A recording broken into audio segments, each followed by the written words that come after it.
지금 이제 그동안 사람들로 하여금 부동산 사라, 주식 사라, 코인 사라 했던 재테크 이렇게 강요했던 언론에 수많은 사람들이 있죠. 요즘 이제 이 사람들이 이제 언제 도망을 갈까 머릿속이 복잡할 겁니다. 왜? 끝까지 갔다가는 책임 못 질 일, 나중에 맞아 죽을 일이 생길지도 모르죠.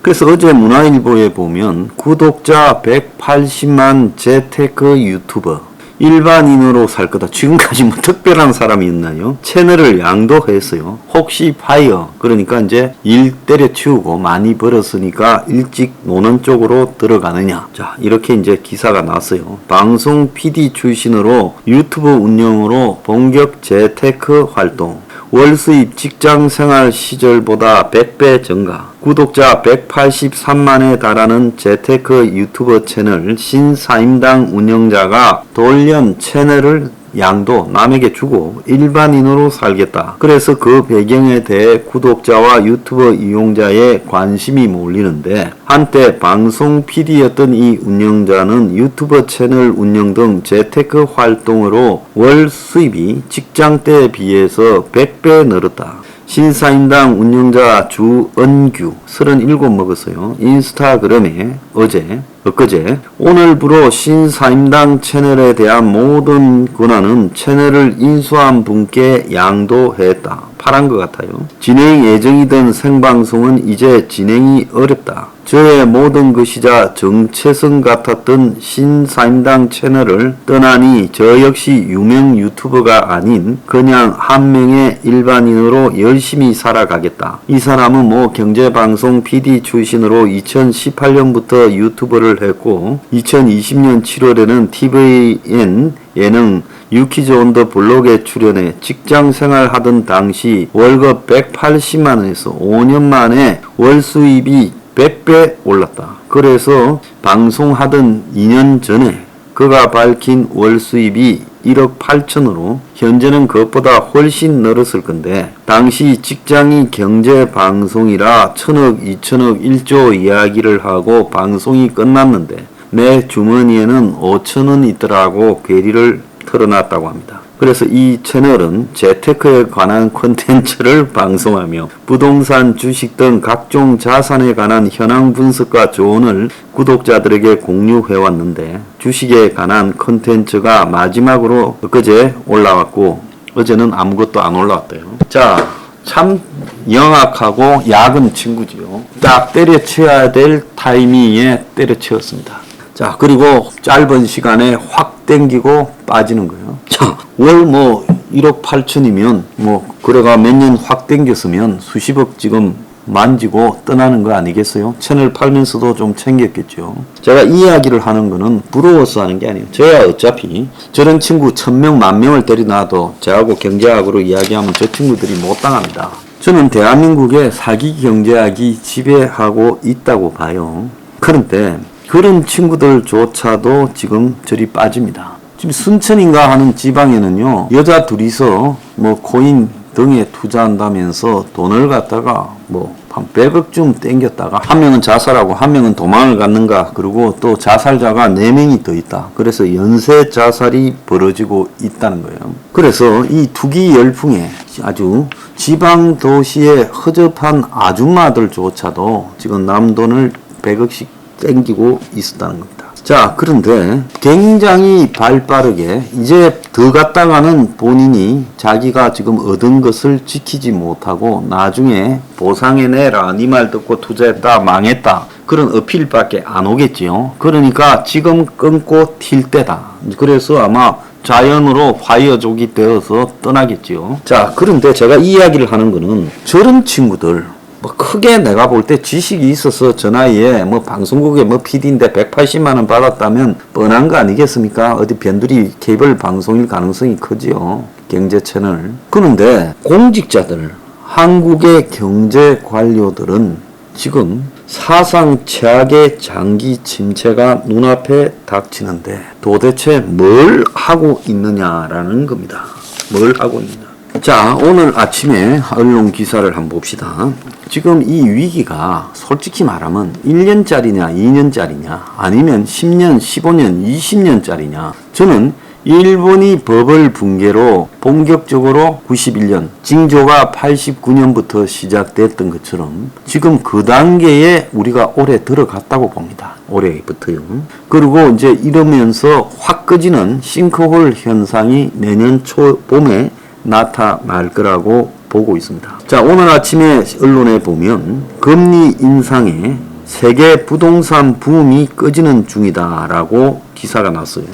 코로나 때 푸른 돈까지 해서 올 초까지 부동산이 강세였죠. 그래서 미국의 이 주택건설협회가 밝힌 내용을 보면 7월달 미국 주택시장 지수가 전월, 그러니까 6월달에 67포인트보다 12포인트가 낮은 55를 기록했어요.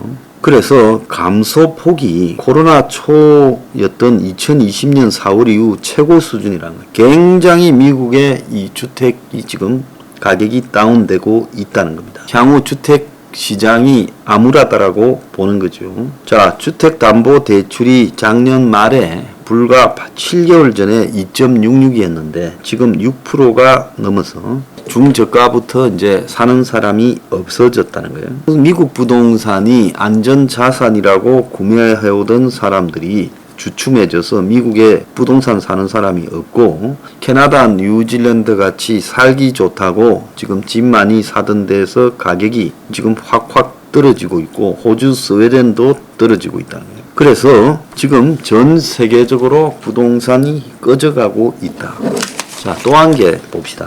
세계 채권 가치가 이경 2,300조 원이 증발했다는 거예요. 그래서 세계 주요 국가가 금융 긴축을 함에 따라 채권 가치가 급감했다는 거예요. 17조 달러. 1월에서 6월까지 6개월 만에 이경 2,300조 원이 줄어들어서 90년대 이후 최대치라는 거예요. 자, 채권의 가치가 급감하면 채권을 많이 보유한 금융기관, 주요 금융기관이 재정 리스크가 생기겠죠. 그래서 이렇게 채권 가치가 하락하는 것은 그야말로 지금 나라 경제가 좋지 않은 남유럽 신흥국 등에 치명타를 입힐 수 있어요. 그래서 채권 가치가 하락하면 수익률이 올라가게 되어서 이자 부담을 많이 해야 되는 거예요. 채권 가치와 이자는 채권 가치가 떨어질수록 이자가 높아진다는 겁니다. 그래서 결국 신흥국 정부가 지금 고전을 하는데, 신흥국 정부는 자기들이 발행한 국채 매입을 자국 은행에 의존하는데, 그러면 국채 가격이 하락하면 자국 은행들의 이 자본도 줄어들게 된다는 겁니다. 그래서 지금 국가 부도 현상이 나타난다는 거예요.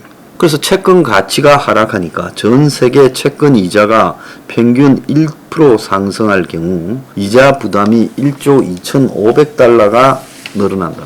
그 다음에 세 번째로요.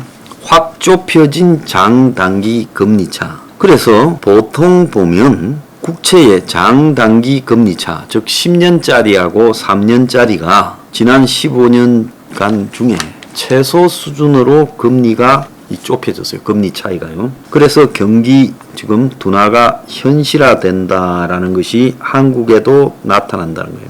자, 10년짜리가 3.253인데 253%인데, 그런데 3년물짜리가 3.192. 불과 금리 차가 0.035라고 하는 거예요.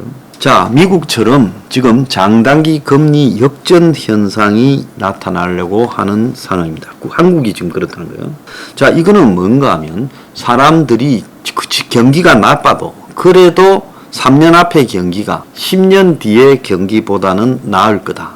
즉 10년 뒤에는 최악이 될 거다. 그래서 소비 투자 감소로 경기 둔화가 진행이 되고 있다라는 것을 지금 사람들이 그 신호로서 장단기 금리 차이가 없어지고 역전이 되는 것으로 생각한다는 거예요. 그래서 미국에서는 장단기 금리 역전이 되거나 그 차이가 거의 없어지면 5개월에서 1년 사이에 경기 후퇴가 가시화된다는 거예요.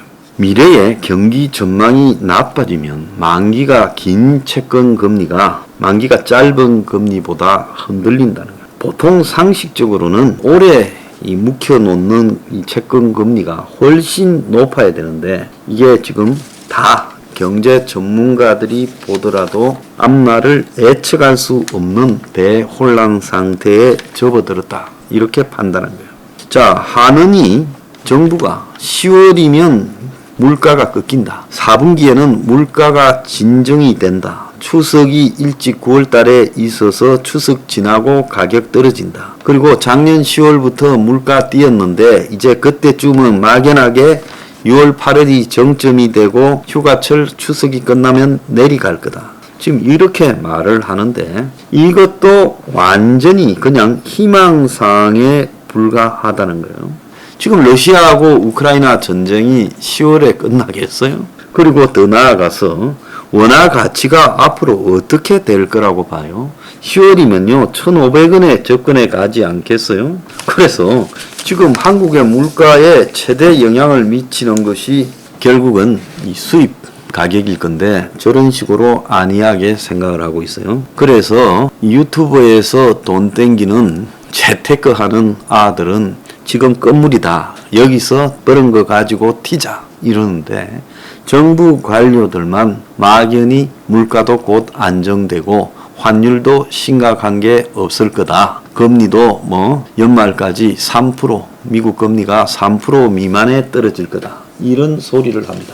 어제 제넷 앨런과 윤석열의 미팅에서 통화 스왑을 열어뒀다라고 미국이 필요시 외화 유동성 공급을 해주겠다. 뭐 이렇게 말했다는 것처럼 하는데요. 그건 통화 스왑에 합의했다는 거하고 필요할 경우에는 공급할 수도 있다고 결정권자가 아닌 재무장관이 말을 외교적으로 한 거. 그건 큰 차이가 있는 거예요. 제넷 앨런은 어제 한국에 와서 이야기했던 핵심이 이제 반도체도 미국에서 만들지 중국에 하고 반도체 거래 끊으라. 미국 중심의 이 공급망 그리고 프렌드 쇼링 동맹끼리의 나라에서 공장 만들어라. 지금 그 이야기 하려고 한 거죠. 그래서 한국이 통화 스왑을 이야기해도 미국은 어제 사실상 통화 스왑에 대해서는 지극히 형식적인 발언을 한 겁니다. 제 말의 오늘 요지는요. 적어도 정부 관료라면 재테크 유튜버보다는 현 상황이 어디쯤 가고 있는가를 알아야 될 거 아니에요. 근데 지금 하는 거 보면 한국은행이고 용산되고 그리고 경제관료고 지금 어디로 가고 있다는 걸 모르기는요. 질병청하고 비슷해요. 코로나에 대해 질병청이 헤매고 있는 것처럼 아마 지금 윤 정권의 경제관료도 경제 위기의 실상을 매우 안이하게 바라보고 있다. 이렇게 생각합니다.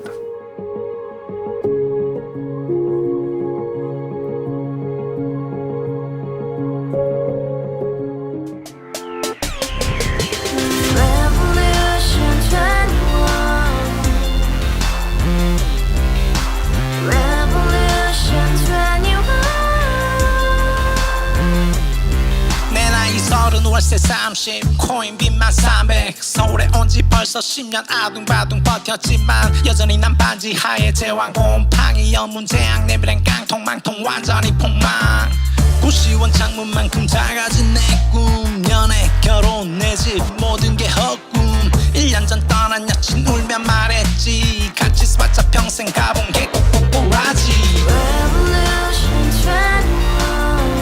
가바후스 700 나도 소유주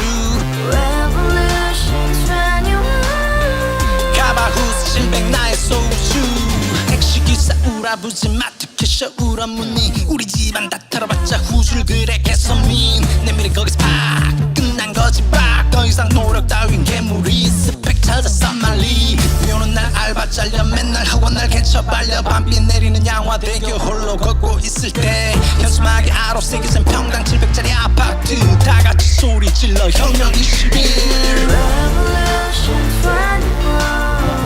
가바후스 700 나도 소유주 가바후스 700 나의 소주 Together in the house,